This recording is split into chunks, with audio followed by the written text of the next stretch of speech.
Hey everyone, it's Lexi here with Sag Marine Native Plant Community, and I'm here with Kathy. Hello, everyone. We're excited to be back with you, and we're going to share this presentation about beautiful native plants that are drought tolerant. With all of this crazy weather that's been happening across the country, really record-breaking temperatures, we want to give you some plants that are going to thrive in this weather and are not going to need the constant watering. You don't have to run your sprinklers to take care of these plants, and it also benefits our pollinators and our food chain. So we're really excited to get into all of these plants that we have to share with you this evening.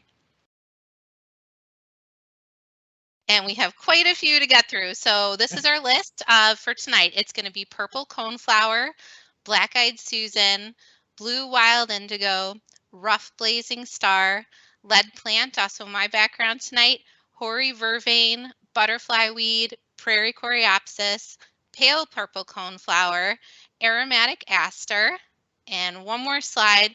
This slide is actually mostly ground cover plants, so we wanted to make sure we included some of those too. So we've got wild petunia, prairie smoke, prairie alum root, prairie drop seed, little bluestem, and side oats grandma. That's a lot of prairie in there. That is a lot of cool plants. Get the popcorn ready. All right. So, we love to garden, but, watering constantly and when we go through really hot spells or really dry spells is not, it gets to be sort of burdensome to have to be out there every single day and expensive and a waste of our resources. And we have to remember, like this, where we are and through a lot of the Midwest and the center of the country, this was prairies. This was the prairie. This was the tall grass prairie. And these plants, they evolved to withstand very harsh conditions, whether that is very, cold temperatures, very hot temperatures, periods of dry, periods of extreme rain, periods of, heavy clay soil. I mean, these plants evolved with the weather that is possible in these areas. So, they're not shy when it comes to, periods of drought or going without water for a period of time. Our native plants also have, and one of the main reasons for this is our native plants have extremely deep root systems, much deeper, certainly much deeper than lawn. That's like a joke, as you'll see in the next slide. But even much deeper than most of the plants that come from other countries or other parts of the world, whether it be Europe or Asia. I mean, think about it. The plants that are native to, say, the UK, England. A lot of rain there. They're surrounded by water, so there's a lot of humidity, there's a lot of moisture, a lot of cloudy, rainy days. Those plants didn't have to develop over the centuries the deep root systems to go deep into the ground to draw up water, because they didn't evolve in areas where there was excessive droughts, because the climate there is different. Even if the average daily temperature is the same, the overall humidity in the air, the days of rain, the days of sun, they're very different. So those plants didn't have to develop those extensive root systems that our native prairie plants had to develop to withstand their life in the tall grass prairie. Here's a look at some of the root systems of different native plants. Now, the one to the far left, you can see that's the root system of lawn. So you can see on this slide, it looks like it's about, I would say that lawn roots are about an inch or two deep. Maybe 2 inches deep. That's about it. That's why you have to water your lawn all the time in order for it to stay green, because it dries out very quickly in the heat. But then you look at some of these other native plants and how deep their roots grow. I mean, we can see on here, like, look at lead plant. I mean, that's like the second one next to lawn. That's the one that's, Lexi's backdrop. Look at the roots on that thing. Now these are not, they're very fibrous, thin roots that can draw up moisture. They also are, they're not like the type of like tree roots that you hear about, affecting sewers or your foundations. They're not that kind of roots. They're not going to be destructive roots, but they do pull up moisture from deep in the ground.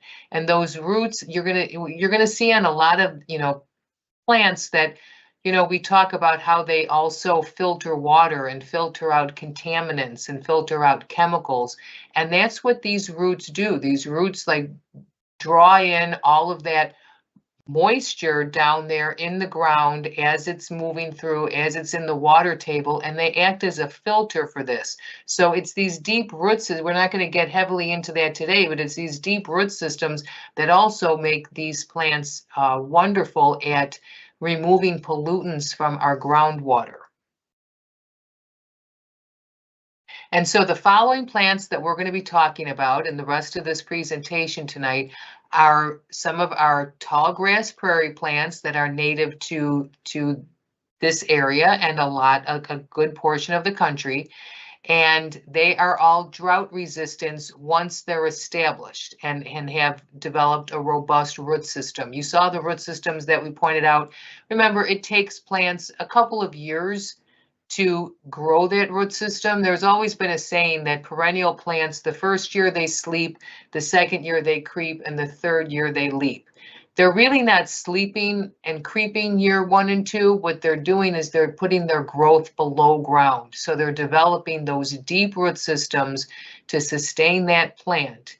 And then once that root system is established, then they really start putting their energy into the above ground portion of the plant. So the first couple of years of any plant, even these drought tolerant, wonderful prairie native plants that we're going to be talking about tonight, the first 2 years, they are going to need some watering until they can establish that root system.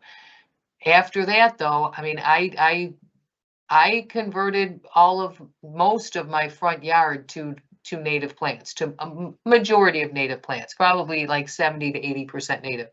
And it's a garden. It's not a prairie. I did it as a garden, and I did it with pathways and bird baths and benches. And it's been in now. I think I started it about 4 years ago, and most of it is pretty well established now. I am telling you, when we have excessive heat or excessive droughts, those plants don't skip a beat. And yeah, I had to water them, for the first couple of years when they were babies, but yeah, I don't ever have to water these things now. I mean, they're just suited to whatever our climate in this country can bring them, because that's how they co-evolved. Before we go on, because we're going to get into the specific plants, I just want to ask you to please like our video and subscribe to our channel if you like our content and would like to know when we are going to be having other live streams, or know when we have created a new video. And it also helps the algorithm so more people can find this information. And with that, let's talk about specific plants. Wow, what a stunner. I mean, I think one of the themes throughout this whole presentation tonight too is that these are just some really showy, beautiful flowers. So not only do you get drought tolerance and not have to worry so much about watering, but you've also got this fantastic color and beauty that's going to last for months. So our first one is just a classic purple coneflower, Echinacea purpurea. This one is just a magnet for all of our pollinators, butterflies, bees, hummingbirds. If you go outside and look at your purple coneflower, there's going to be something on it. I have some planted right next to a window so I can watch all of the creatures on there and not get in their way. This looks good in any size garden. It's not an aggressive plant by any means. It loves full to part sun. medium wet to medium dry soil. So here's where it really can deal with a multitude of different conditions, and especially the dry soil. It grows to 4 feet tall. I've even had some get to 5 feet tall this summer, and it'll bloom July through September. So it just is the plant that keeps giving and giving, and it has this beautiful flower. It's extremely easy to grow, and could be considered a short-lived perennial, just like black-eyed Susan is, that it reseeds itself over and over again.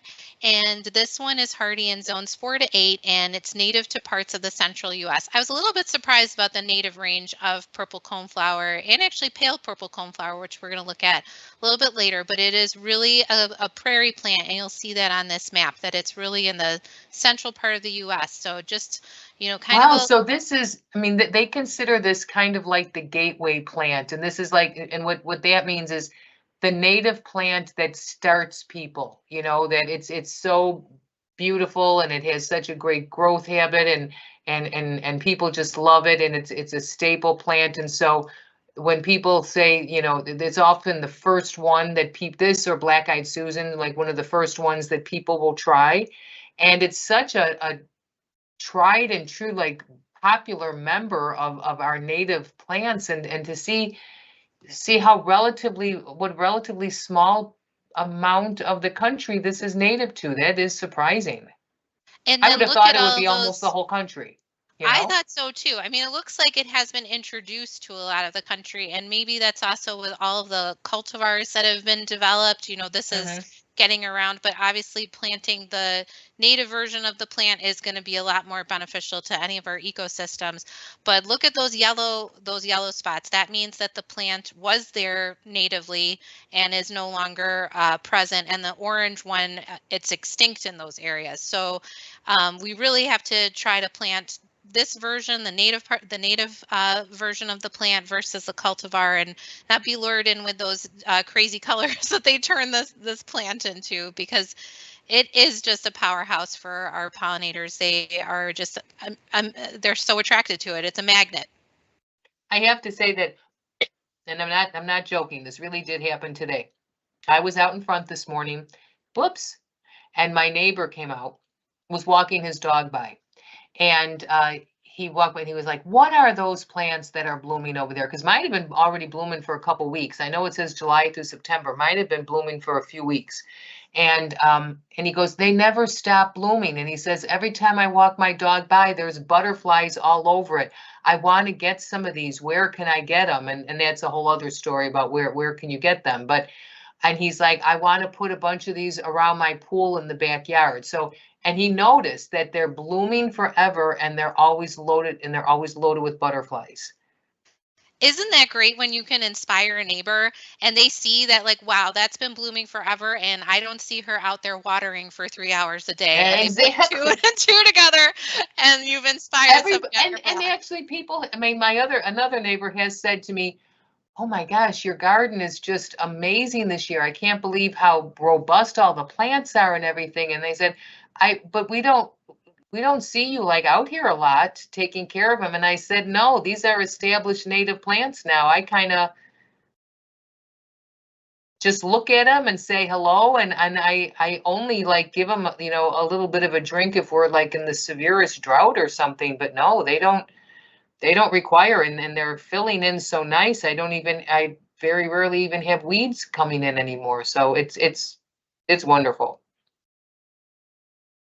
Okay, we mentioned black-eyed Susan. That's another one that is kind of a gateway plant for people first coming into the native plant the native plant club, because it is, widely available. There has been a lot of cultivars of black-eyed Susan as well, and but it is just a very easy, showy, beautiful plant, cheerful plant. Again, that's easy to grow, drought tolerant. So this is one that has become, very popular in general across the whole horticulture uh, arena. And so therefore, a lot of cultivars have been made of it to try to get it to be other colors and different shaped flowers and fancy stuff. But the truth is, our native insects co-evolved with this plant, in this color with this shape, and you change that stuff around, all of a sudden they're not as attractive or useful to our native pollinators. But Black-Eyed Susan, Rudbeckia, hirta will get 1 to 3 feet tall in full to part sun, moist to dry soil. Even if you sometimes see it wilting in the sun, that doesn't necessarily mean it needs water. Sometimes it just looks a little wilty when the sun is beating on it heavily on a very hot day, but then it perks back up when the sun goes to a lower angle. It blooms June, July, August, and September. It grows in zones 3 to 9, and this one is native to the eastern and central US. So let's see if this has a wider range. Oh yeah, so this is more what I assumed Black-Eyed Susan would be, but this is what, with that, and we have the picture of the American goldfinch eating off of this. This and purple coneflower, sorry, that we talked about previously. Man, when it's done blooming and the flower and the petals drop off and that seed head forms, the goldfinch just love this. You'll see goldfinch all over your plant. This and the purple coneflower, they just love it. And then you continue to have yellow with the birds You're once right. the flowers are gone. Now, blue wild indigo, this is a classic example of the leap, creep. How does it go? No, sleep, creep, leap. Sleep, creep, then leap. Then leap. Okay. So this one does take a little bit of patience because the first year that you plant it, it might not get, taller than 12 inches. Then the next year it might get 24 inches. And then by your third year, it should be pretty full and starting to bloom. Because I had read, I think this one has a taproot that can go down at least 10 feet. And that's what's developing over those first 2 years. It's putting a lot of energy into developing that deep taproot. So once that taproot's established, then we've got our drought tolerance and we're good to go. And it's a beautiful plant. It's kind of like a bushier type of plant with these beautiful violet looking flowers. It can grow into kind of a rounded shape form. It's nice when you have something else kind of around it to help it hold it up when it gets really big. So it could be, put in some older shrubs that you have, put it in the middle. Likes full to part sun, again, medium to dry soil. It's not picky. This is going to bloom earlier in the season, June and July. Super attracted to our pollinators and our hummingbirds. They love that shaped flower. Again, it's got the taproot, hardiness zones 3 to 10, so a little bit wider range on this, and it's native to parts of the central and the eastern U.S. And I just want to say something here. I know I got to pop in with everyone, but I just love all these guys. People keep walking by. I have 4 blue indigos in my front, and they're a great plant for the front landscape because they really do take on almost like a mounded shrub like shape. So they're very, appropriate. Even if you're trying, if you like more of a neat landscape, you could go with this plant, or structured landscape is a better word to go with. But now, and this is the first year that I've had a multitude of these. This plant is in the pea family. So when it's done flowering, it gets big pods in it, and the pods are kind of black. And I've had more people comment on what a cool, beautiful plant that is with these black pods all over it than even when it was flowering. So you get the flowers and then you get the pods that are really cool as well. So it really has interest, multi seasons. And how many years did it take for your blue wild indigo to bloom? Actually, mine bloomed the second year, which I was told was kind of not the norm, but it started blooming heavily the third year. I got a few blooms the second year, and then it started blooming heavily the third year, and this is the fourth year, and it was spectacular. Wow.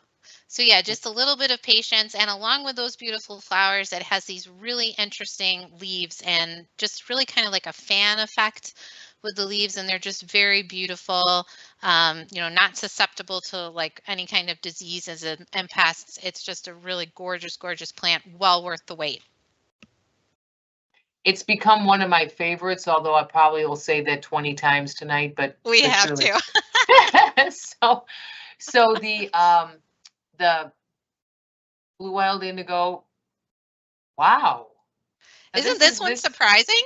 Yeah, look at that. I mean, so again, why is it you see that it's native to this, the Chicago area and a little bit further west of here? And then you see that whole area like in Missouri, like a little area, in Missouri, and then all over, like in what is that, Oklahoma and is that Colorado? What is that above? Not Colorado. Kansas? Yeah, Kansas. Yep. So, wow. And then up here, and then right at the Chicago area, some of these ranges are really interesting. You try to figure out how did that happen, but I feel very lucky that's native in our area because it's such an amazing plant. Yeah, and again, more yellow areas popping up on this map. I'm curious to see when they release the new maps this year, how many more yellow counties we're going to have, because that really just shows that we have to be planting these plants. If they're, going extinct in these areas, then it's even more critical that we get them in the ground. Because And look at what they're a host plant for. Yeah, it's even a host plant. I didn't know that. There's even like a wild indigo dusky wing. That's so really it's that tells you it's all about that butterfly's survival depends on wild indigo. That's even its name. Yeah, and the elfin, what cool little names, Hoary Edge. So I think these are skippers too. Some of these, like the Hoary Edge and elfin, are smaller little butterflies. But And we love the eyes of these skippers. They're just adorable. They got this cute little face, like the one on the top. You see this big eye, and then doesn't its mouth look like it's in a smile? Doesn't it kind of like it's smiling at you? It's super happy on his native plant.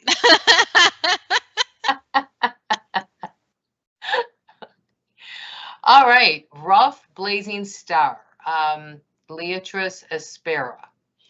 This one is, again, loved by pollinators. They're all over it. Butterflies, especially, I see butterflies all over this when it's blooming. It likes full to part sun, medium to dry soil. This will get 2 to 3 feet tall. If you've tried growing the other type of Liatris, which I actually have more of, Prairie Liatris, which is it gets tall, it can have more of a tendency to flop over if it's not supported by other plants.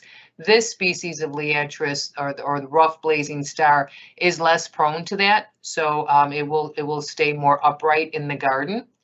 It blooms August and September in zones 3 to 8, and it's native to the central US. So let's see if this is a shocker. Okay, so this has a pretty good, definitely in the central US. It's definitely a heavy hitter in the central US, and it's it really it has a pretty wide territory. Look at all these plants. Look at all these like really cool moths that it is the host plant for. The three-lined flower moth, the glorious flower moth. I have seen that one and thought how pretty it is. That one is so pretty. It's like, how could that not be a colorful butterfly? But some of our moths are truly very colorful and pretty. I love that wavy lined emerald moth and the blazing star borer moth. So I'm assuming that one really, it needs blazing star to survive for sure. Yeah, this is a really important species too, Liatris. So any of these that you can plant, it's super helpful. And again, they're going to be drought tolerant. They're used to these prairie conditions. Okay, this has become one of my new favorites. Gosh, we say that so much, but that's why I made it my background tonight. I actually grew a lot of this from seed over the past winter, and I've got a lot to get into the ground. But like blue wild indigo, this one does require some patience to get it going because it has a very long taproot. And in our first slide with the roots diagram, this one can get up to 14 feet into the ground. So again, a little bit of patience, but I think by year 2 or 3, you'll see these gorgeous, gorgeous purple flowers. And this is a keystone plant in our region. So that means that it supports a multitude of different species and is just really important to our ecosystem. It's kind of a shorter plant. It only grows to 2 to 3 feet tall, and it's called the original shrub of the prairie. And this thing can even survive fire. So drought is nothing for it. It can survive fire. However, in its first year or two, you want to make sure that you're going to protect it from rabbits and deer because this plant tastes so good to them that they will come and graze on it. And even if they eat it down to the ground, don't worry because the root is still developing down below. So, but if you protect it, that's just going to help it get along a little bit faster. And it's native in zone, or I'm sorry, it's hardy in zones 3 to 8, but native to the upper central U.S. So I think this is, again, a little bit of a limited range on this plant, but let's take a look at our map. Oh, not super limited, but yeah, native to the upper central US. And then it's also a host to a number of butterflies and moths. Look at this cool lead plant flower moth. I know. Look at that. Beautiful. Why did, butterflies and butterflies are beautiful, but there's a lot more moths out there than butterflies. And so they really play more of an important role in our ecosystem. And and these moths are really just nighttime butterflies. And, we get the idea that they're, drab. Man, there are a lot of beautiful moths. Yeah, and so many more different moth species than butterfly species. I think a lot of it has to do with how small they are. We don't see them because it's at nighttime. We see the butterflies during the day when it's beautiful and sunny out, and they're out too. But yeah, if you can ever get a peek at one of these, just really, really cool. The southern dogface sulfur, that is actually a butterfly. It kind of looks like a moth, but that's a butterfly. Silver spotted skipper, so that's also a different kind of butterfly, a skipper. And then eastern tailed blue. I really think I saw one of these earlier this summer, or I saw spring azure, which looks pretty similar to this one. But when they're closed up, they look like they're white. But when they open their wings, you see this gorgeous blue color. So again, great plant. Need a little bit of patience and protection in the first year or two, but once it gets going, that is a showstopper shrub of the prairie.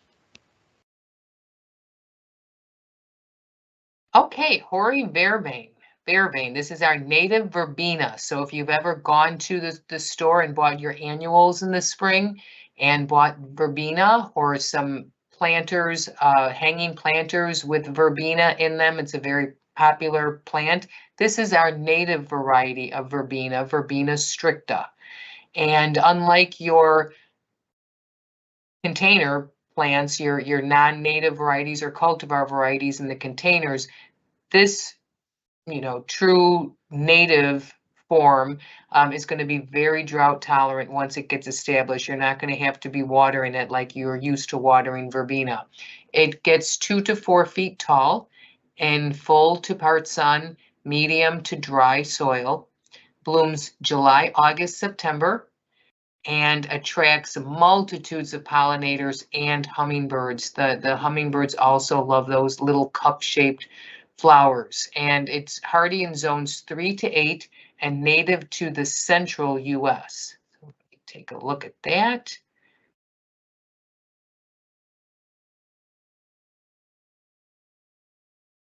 Okay, so that's got a pretty big native range. Truly the central. It really doesn't go to the east or to the west much at all. And it is the larval host plant for the common buckeye butterfly. And there is also a picture of the common buckeye butterfly caterpillar. Isn't that cool? I love seeing what the caterpillar is and then what it turns into. Sometimes it's night and day. They can look completely different, but this one looks kind of the same with the same colors. It does, yeah. This one, like some of them, like even like the monarch. I mean, that's kind of like greenish and black, and then all of a sudden, when it turns into a butterfly, this orange comes out, and it's like, where'd that come from? But this one, yeah, you can see it's got the same color palette as both a caterpillar and a butterfly, right? Yeah, such an exotic looking butterfly. All right, so butterfly weed. We've gone over this a couple times in our past presentations just because milkweed is so important for the survival of the monarch butterfly. But also pollinators just love it. I was looking at my butterfly weed this afternoon and I saw so many little green sweat bees on this, and the tiny little insects just love butterfly weed. Very, very popular plant with the pollinators, but it is also extremely drought tolerant. This one can survive so much. It does love full sun, medium to dry soil. So if there is some moisture, that's okay. It can tolerate it. I've got it growing in clay and it's doing just fine. It gets to about 2 feet tall, so it's definitely on the shorter side. It blooms June through August. And again, like we said, this is one of the most important milkweed species for monarchs and some other butterflies. And it just has these beautiful, prolific orange blooms. It's a clump forming plant, so it looks good in a border. It's hardy in zones 3 to 9 and native to the eastern and central US as well as eastern Canada. And this is a good one that will grow even, grow well, and it actually prefers. Some of these plants will survive drought. This one, really prefers dry soil, and it does really well even like along a hot driveway or a hot sidewalk. It really likes that heat even from the cement. It will, that's kind of its preferred location. And huge new native range on this one. Like, look at that. That's so awesome.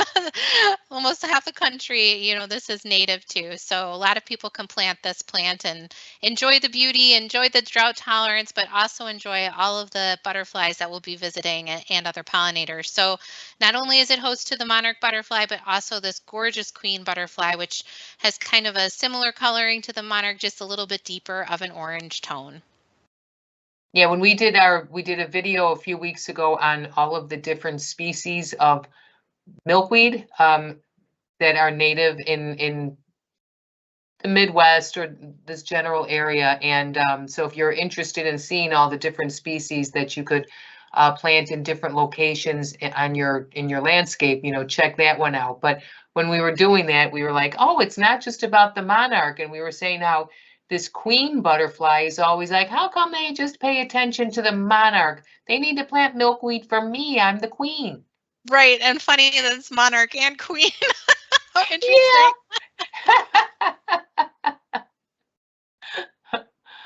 All righty, Prairie Coreopsis. This one definitely likes it dry and is a great plant. I have a bunch of this, and it's been in like maybe 3 years. The first year, not too much. Last year, it flowered well. This year, it flowered amazing for me. Coreopsis palmata. A lot of cultivars of Coreopsis available in garden centers, but this is one of the straight species native of our native Prairie Coreopsis. It grows to 2 feet tall, partial to full sun, medium to dry soil. This will bloom June, July, August. This is one that actually you can extend this one it's kind of tough because I never know what to do with this one, because you can extend the bloom season by deadheading, because it will keep flowering if it doesn't come to seed. But then I want those seed heads to form because the birds love those seeds. I have read that tick seed, which is another name for it, is like one of the favorite seeds of many of our native birds. So I never know. It's like right now I have a bunch out there that is just done blooming, and it's like, do I deadhead it so I get more blooms, or do I just leave those go to seed? I never know what to do with this one. Maybe do 50-50. 50 Maybe I'll do and 50 is for the birds. Because I figure if it blooms again, then there will be more seed pods then at the end of the season that I can leave. So yeah, that's what I was actually just having that thought today. Should I deadhead the my Coreopsis in the next couple days. Maybe I will, like you said, do 50%. It's tolerant to very poor, dry soil conditions and drought. I mean, this is definitely your friend if you don't want to be having to worry about watering it once it's established. Hardy in zones 3 to 8 and native in the central U.S. Definitely the central U.S. for sure. And our friends in Michigan, if you live there in those yellow counties, please try to plant this plant. Supports 22 native bee species. Boy, this is really, very much that they're when this is blooming, they really are all over it. They love it. And it is also a host plant. I didn't know that Prairie Coreopsis was a host plant, but it is a host plant to the wavy-lined emerald moth. Such a cool looking moth. You can see how it just can blend right in with the leaf. Mm-hmm. Some of these moths actually look like dried brown leaves too. Like you might see something that looks like a leaf falling, but no, that's actually a moth and it's just disguised, And you to won't look. even see them on the plant, but then you walk by or you disturb them with a hose or something like that, and all of a sudden they fly off and you're like, I didn't see you there, but they just blend in so well. It's amazing. They're just really, really cool. All right, so we have another pale purple coneflower. So kind of like the first purple coneflower that we looked at is Echinacea, that is a species, and it's Echinacea pallida. It's a little bit different in the look of compared to purple coneflower. The petals are a little bit skinnier. It has kind of like a skinnier look, and the cone head itself, I think, is a little bit darker compared to the purple coneflower. Wouldn't you say this? It's a little bit darker of a color. It grows to 3 to 5 feet tall, so just about the same height. It loves full sun, medium to dry soil. It's a little bit shorter of a bloom time, June and July. So our purple coneflower can go all the way into August, even maybe into September. But it's a beautiful, beautiful flower and is, again, extremely attractive to pollinators and birds. That seed head, once it dries, they're going to be all over it. It will grow a taproot, so that's how it's drought tolerant. And this one is hardy in zones 4 to 8 and native to parts of the central U.S. So again, this one has a little bit more of a limited range. I just wanted to say that it's interesting with this one, like the purple coneflower has more of like a structured, formed, loaded with flowers form. This one almost looks kind of more wispy, right? More of a wispy coneflower, like you picture it blowing in the breeze, right? Right, And totally. And I love this picture that you put here because you can also see the Hoary Vervain back there that we talked about earlier.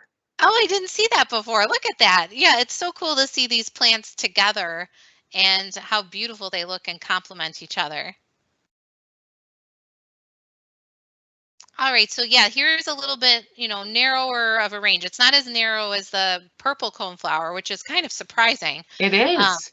Yeah, this one I just found really fascinating. But we do have some yellow spots that we'd love to get, this plant back in the ground. Every plant counts. But again, if you're in Illinois or any of these surrounding states, this would be a great plant to try for drought resistance. And again, like any of the other coneflowers, favorite source of nectar for our pollinators, hummingbirds, and butterflies. What is this butterfly? Do you know this one? It's not pearl crescent, right? It looks like pearl crescent, but I don't think it's that. Pearl crescent has like a dot on the wings. If anybody who's watching and you know what type of butterfly this is, please put it in the chat. Yeah, we'd love to know.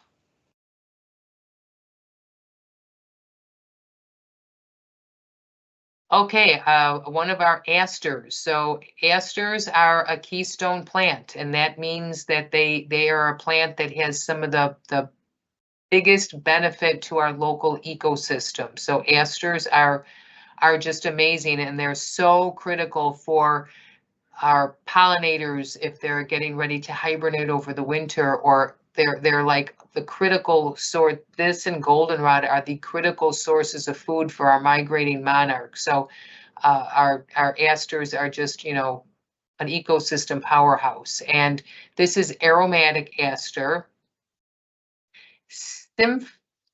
Symphyotrichum oblongifolium. You did great, Kathy.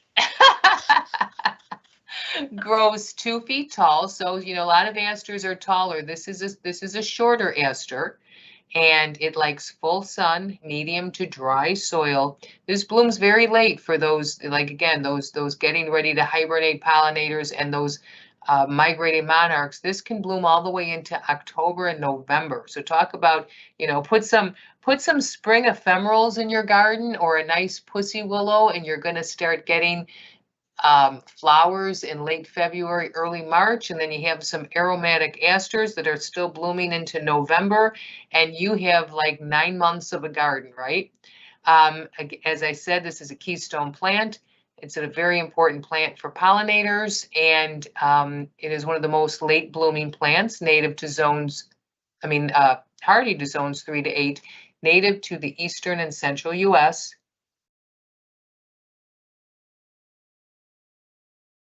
Yeah, that's like kind of like spotty, right? Very spotty, which is kind of interesting. But all the way down into like Texas and close to, Yeah, you know, close to Mexico on the border. That's really fascinating. it would be very interesting to understand more what conditions were, you know, you know, obviously there is some kind of a condition, whether it's the amount of humidity or something that is making it, that is a similarity between these locations, why some of these plants like certain areas and skip over other areas. It'd be very interesting to understand more of that. Yeah. Okay, and a very important plant for the migrating monarch, very important plant for bees, and you know, loved by our little sweat bees. I love them. And if you go into the forest and you see our native asters, I see the silvery checker spots a lot in when I go, if I go hiking or walking through the forest preserves. But this year I did see it on in my landscape for the first time. I saw a silvery checker spot. And I think it's because I have a number of asters now, and it just seems to love asters. That's amazing. It's so exciting to see them in your own yard. If you plant it, they'll come. If you plant it, they'll come. That's right. This one is also a powerhouse host plant too. We'll look at that on the next slide, but we wanted to make sure to include some ground covers because we have all different types of situations we might need to cover in our gardens and have different size plants for them. So wild petunia is a really, really great drought tolerant plant, and it has these beautiful paper-like little purple flowers, and they bloom during the day and then they'll close up at night. It loves full sun. It loves dry soil. It just loves dry. So you don't have to worry about this one. It's fast spreading too, so it can spread in like you see it in this picture pretty quickly. It gets to 12 inches tall. It grows up and is reaching for the sun, but then it also kind of spreads out. And it'll bloom June, July, and August. So nice long period in the summer. Hardy in zones 4 to 9. This one spreads by self-seeding, not by rhizomes. And it's native to the central and the eastern U.S. All right, and look, it is the larval host plant, again for that common buckeye butterfly, which we saw previously this evening, but also for this amazing white peacock butterfly. And it's got a pretty large native range here too in the middle of the country. It really does. Yeah, it does. I mean, it seems like we're very much on the north end, Lexi, of its native range. Yeah, and But it really likes that dry. this really goes far south. And you know, I planted it for the first time this year, and I'm just very interested to see what it does. Some dry, difficult areas I really want to try to fill in so that the weeds can't come. And I'm just very excited to see how this does, because I'm just loving the look of this plant. Me too. And prairie smoke, talk about a unique plant. I mean, this was the first year I put this in about 2 years ago, and I had a major blooming of this spring, and it was so exciting. And it blooms, and then those little furry hairs come out. It is just it is such a unique plant. I mean, and it does look like, when you see it in mass, it does look like smoke over the ground. It's so pretty, and kind of like a pinkish, sort of like a pinkish color, but pinkish reddish color, a very unique color too. The Latin name is Geum triflorum, and it likes full sun, dry to medium soil. It only gets to be 6 inches tall, so this is like a spring flowering ground cover. Blooms in May and June in zones 3 to 6. So like we're on the south end of this one. This is more of a cold weather plant. This will spread by rhizomes to form more of a carpet over time. And it is native to the western US and the upper Midwest. That's unusual, right? I'm looking forward to seeing this map. Don't see that often, right? Nope. This like just blows everything out of the water. I mean, this is like a very unpredictable map. Yeah, and look where we are. We're on the very edge, like, and there's some in Michigan too, but that's it. No more. But I love this picture showing kind of that en masse effect of like how the flowers can look all together when you have a lot of it. It's just so cool. And to see that in spring as like one of the first things that you see blooming in your garden is so exciting. And then you can't really see it very well in this picture or the past picture, but the leaves themselves are beautiful and kind of have like a fern like kind of effect. And they do spread out themselves too. So they're spreading out to cover the ground, and then you have this beautiful misty flower. Yeah, and then that's a really good point because you know when the flowers are done and some ground covers, spring plants in general, but ground covers specifically, when they're done blooming, they kind of just disappear. Like some of your spring ephemerals, like bluebells. Bluebells, thank you. I was, Yeah. yeah, they just kind of disappear then when they're done. Whereas this, the foliage holds up really nice all season. And even into the winter. I don't know if yours stayed green, but mine stayed green through the winter, through a Chicago winter. Yes, it did. Yes, you're right. And there's something very cheerful, of just very nice on a, you know, a cold January day when we don't happen to have snow cover to be able to look down and see some of your native plants still green. It's like exactly, they're still there. They're still there. Oh, I'm obsessed with this plant. It's actually our native coral bells. So coral bells has been cultivated and cultivated to be, you know, black cherry this and purple wine that. Yes. And they've really done a lot with the leaves, but the native version of the plant is super cool, and it doesn't need any of that fancy stuff and is actually going to attract more pollinators. So if you can plant the straight species, please do. It's prairie alum root. Its Latin name is Heuchera richardsoni. I hope I got that right. But it has green, beautiful green leaves. They almost kind of look like geranium leaves. They're a little bit thicker, right? They really do. And they make these beautiful mounds. So it grows to 2 feet tall, but that's that mounding shape. So if you have a couple of them, like, you know, next to each other, they just look super cool. And then they shoot up these little spikes with the flowers, and the flowers are tiny, but you know, these little flowers are very important for attracting small insects, but they also attract the big insects too. So they attract bees for sure, butterflies, and they will continue blooming for quite some time. So this one blooms May, June, July. Mine actually didn't start blooming until just now, so early July. I'm starting to see these blooms, and this is hardy in zones 3 to 8 and native to the upper central US. I think these are like a really great alternative to hostas too. You know, people really like that mounded effect of a hosta. This has the same effect, but it's going to give you so much more, you know, for the ecosystem and just attract more pollinators. Oh, we wanted to include this picture. Coletes estivalis is a bee species that specializes in pollinating prairie alum root and other native alum roots. So this is a specialist bee, and again, an example of how these insects have co-evolved with these plants.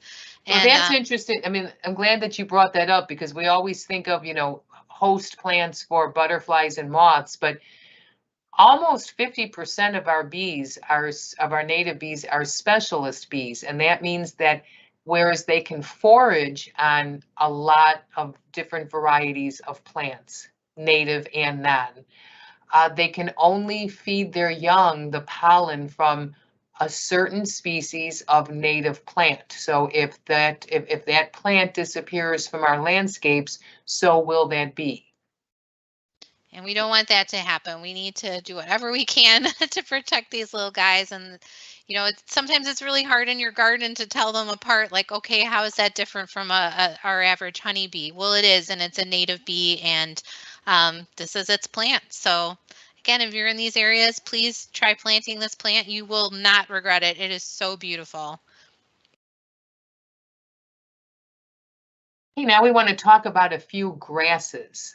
Grasses are really, I mean, they're really like a powerhouse of the ecosystem. And that's really, in those grasses is so much habitat. I mean, this is where not only are they the host plant for so many species, they also help hold up some other species that tend to fall over. It's those grasses that come in and hold them up and give more structure. They give the garden a lot of movement, but they are also key to protect. I mean, there's the seeds that they create are just life sustaining for our winter birds, but they also, these grasses really create great habitat for overwintering insects and protection for birds. So, I mean, when I first started gardening native, I was trying to get in all of these flowering things, and I didn't want any just plain grasses. I wanted everything to be flowering, until I started like really looking at it and seeing how much more beautiful it is when you have the texture of the grasses in with the flowering forbs. And when I started learning about how much ecosystem value was with these grasses, I mean, they're just a cornerstone of our ecosystem, getting some of these grasses in our landscapes. And a few of them, and they're gorgeous. And a few of them, a lot of them, grasses in general tend to be more drought tolerant. And these species we're going to talk about are just super, super drought tolerant. First one, probably my favorite, is prairie dropseed. I just love this soft little mop head, and it only the mop head only gets to be about a foot tall, but then later in the season it will send up a flower that will then get seeds. It'll send up the seed heads, and that can be like 2 feet tall. Sometimes I've even seen those get up to be 3 feet tall, and they have a very pleasant fragrance to them those seed heads. So this does well in full to part sun, medium wet to dry soil, and it blooms August through October. It forms definite little clumps. You'll see clump, clump, clump there, just like I have in my landscape. And it is best propagated by dividing these dense clumps. And I would say, I mean, is the aroma like buttered popcorn? I would say kind of like that. It's a very pleasant smell, and it's a very unique smell, and it just a very pleasant nature smell. I love it. And it blooms, it's hardy in zones 3 to 9 and native to the central US. Let's see where prairie dropseed. Wow, I mean, I'm almost shocked that it doesn't, it's such a hardy, easy to grow plant. I'm almost shocked that it doesn't have a bigger range than this. You know what I mean? Yeah, for sure. And more of those yellow spots too. Yeah, really, really. And it is the host plant. Oh gosh. Howe chic skipperling, which is endangered. And this is the host plant. So if we want to help this poor endangered guy, or the Dakota skipper, they're both endangered. And if we want to help them, we need to get some prairie dropseed into our landscapes. And these Please. pictures really show how tiny these little skippers and skipperlings are. Like if you look at this one on the coneflower, that's probably about an inch. And That's so a good point. it can That's a be good really point. hard to identify them as they're flittering by and they move so fast. But just if you plant it, know that you are supporting them, and they're probably in there. You just might not see them all the time. All right, so we've got two more grasses to look at. We've got little bluestem and I think side oats grandma. So little bluestem, this one is super duper drought tolerant. This one can tolerate salt. It can tolerate supreme heat. Like if people are planting things in, what do they call those, hell strips? Yes. You might find this plant in there because it is super hardy and it is tough. It can deal with a lot. But not only is it tough, it is super beautiful. So you've got this beautiful grass upright structure to it, and then it's going to turn a beautiful color in the fall. It's going to turn kind of like reddish orange, and it'll even persist through the winter. So, And those seed heads, the color of this plant and the seed heads were just gorgeous all winter. I mean, they really put on a show in the winter landscape as well. I have to say, they really do. And the structure of these plants just looks so cool, even with like a traditional landscape. So if you've got, your traditional kind of shrubs, don't be scared about mixing in some grasses or sedges with them, because the combination of the airiness and wispiness of these grasses with the structure of those, more traditional types of shrubs is a great complement, and you're going to be doing so much benefit for the ecosystem with these grasses. So this one, full to part sun, doesn't care if it's hot, doesn't care if it's dry. It'll get up to 3 feet tall. It's going to bloom July through October, so you'll get those seed heads. That's what it means with the blooming. Again, it'll have this great fall color. It spreads well via seeds, so you can get a stand of this going pretty quickly if you want to fill in a space. Tolerant of poor soil. This one won't establish against super tall competition, so you don't want to plant it near something that's going to be like 6 feet tall. You definitely want to keep the forbs around it on the shorter side. And this one is hardy in zones 3 to 9 and native to most of the US and Canada. So this is something for everybody here. And again, great drought tolerance. But look at that range. We just don't have California. We don't have Nevada. But other than that, we're pretty covered. You know how like a lot of states have like their state butterfly or their state plant or their state flower. I think little bluestem needs to almost be the country plant because it really is everywhere, right? It is, yeah, and it's so critical to these species, and it's a host plant for several skippers, but it's also cover for our birds in the winter. It's cover for our nesting queen bees in the winter. So again, huge ecosystem support and great things to plant, and it also looks beautiful. Oh, it's also the host plant for all of these. It's a major host plant. It really is, and these skippers are just so adorable and so little. I mean, there you can see it on the butterfly weed. Look how tiny it is. Come on, everybody, just look at those eyes. How can you not go plant some little bluestem? Yeah, plant some bluestem.